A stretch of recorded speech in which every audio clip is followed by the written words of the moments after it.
নমস্কার বন্ধুরা, স্বাগত আমাদের চ্যানেলে। আজকে আমি আপনাদের মালদা জাগ্রত কালী পুজোর অজানা কাহিনী সেই বিষয়ে কিছু তথ্যাবলী প্রদান করব। সম্পূর্ণ তথ্যটি সংগ্রহ করা আপনাদের কাছে অনুরোধ, ভিডিওটি আপনারা সম্পূর্ণ দেখুন। ইংরেজবাজার ব্লকের কোতোয়ালি গ্রাম পঞ্চায়েতের টিপাজানি গ্রাম। প্রায় 250 বছর ধরে কার্তিক মাসের শুক্লা প্রতিপদ তিথিতে এই পুজো হয়। পারিবারিক এই পুজো বর্তমানে কার্যত বারোয়ারি রূপ নিয়েছে। তবে এখনও একটি পরিবারের তরফেই পুজোর যাবতীয় আয়োজন করা হয়। পুজো উপলক্ষে মেলাও বসে। টিপাজানি গ্রামের পাশ দিয়েই বইছে কালিন্দী নদী। কথিত আছে প্রায় 250 বছর আগে ওই গ্রামের বাসিন্দা হালদার পরিবারের কর্তা মা কালীর স্বপ্নাদেশ পান।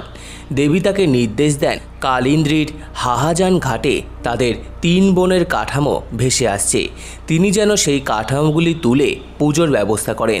কিন্তু সবচেয়ে ছোট কাঠামোর বাৎসরিক পুজো হবে কার্তিক মাসের শুক্লা প্রতিপদ তিথিতে। সেই নির্দেশ পেয়েই নদীর ঘাটে ছুটে যান ওই ব্যক্তি। দেখেন সত্যি 3টি প্রতিমার কাঠামো ঘাটে ঠেকে রয়েছে। তিনি কাঠামোগুলিকে জল থেকে তুলে আনেন। তবে তার একার পক্ষে 3টি কাঠামোর পুজো করা সম্ভব ছিল না।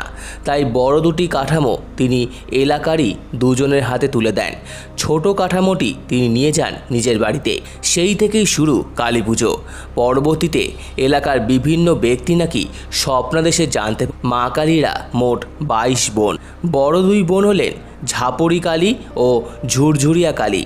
বর্তমানে হালদার পরিবারের 5ম প্রজন্ম এই পুজোর আয়োজন করছে।